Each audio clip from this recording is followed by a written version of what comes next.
একসময় এই রান্নাটা খুবই চলতো আমাদের বাড়িতে। মাকে দেখতাম বিয়ের পরে রান্না করতে। মায়ের কাছ থেকেই শিখেছি এই ডালটা রান্না করা। আর সেটা হচ্ছে বুটের ডাল দিয়ে ডিম দিয়ে তরকারি, সাথে কিছু আলু দিয়ে। আর আজকে থাকছে এই বুটের ডালের ডিমের তরকারি, তার সাথে থাকছে চিংড়ি মাছ দিয়ে, ফুলকপি দিয়ে, আলু দিয়ে, বরবটি দিয়ে ভাজি, আর তার সাথে হচ্ছে চাল কুমড়োর সিলকা দিয়ে আলু দিয়ে ভাজি। তো এই তো ডিমটাকে আগে ভেজে নিয়েছি ডাল রান্না করার জন্য, তারপর ওই তেলেই ভালো করে মশলাটাকে বানিয়ে নিয়েছি। আর ডালটাকে অনেকক্ষণ ভিজিয়ে রেখেছিলাম, 3 থেকে 4 ঘন্টা।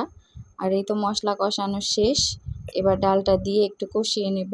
আর এই ফাঁকে আলুটাকেও ভেজে নিয়েছি, যে কয়টা আলু দিব সেগুলো।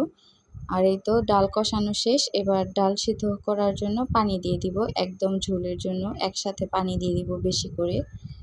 বাবার খুব পছন্দের তরকারি, বাবা খুবই পছন্দ করে। আর আজকে অনেক দিন পরে রান্না করলাম, তো ভালোই লেগেছিল। আর এই তো ভাজি রান্না করার জন্য চিংড়ি মাছটা হালকা একটু কষিয়ে নিয়েছি, কষানো হয়ে গেছে। এবার সবজিগুলো দিয়ে দিব।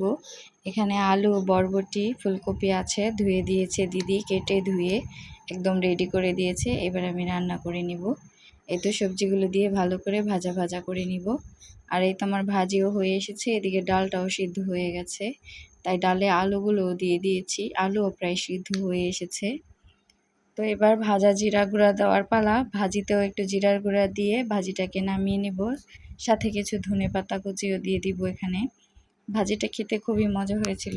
এখন আর আমার ভিডিওতে তেমন কোনো স্টার পাই না, জানি না কেন। স্টার সেন্টার বন্ধুরা মনে হয় আমার উপর অভিমান করেছে, তারা কেউ আমাকে স্টার গিফট করে না।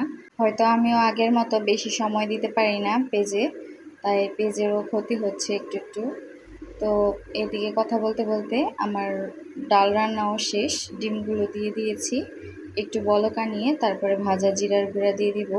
আর আজকে ডালটাকে একটু বাগার করে দিব।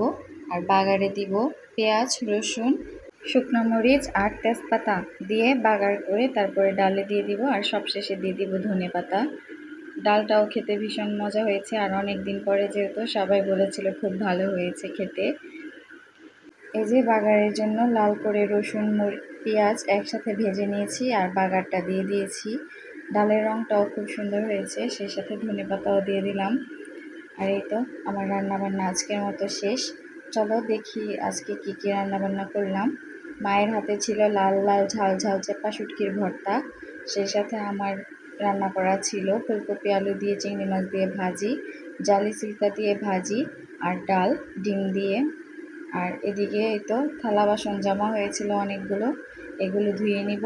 আর দেখুন আমার ঘরটা কত অগোছালো করে রেখেছে।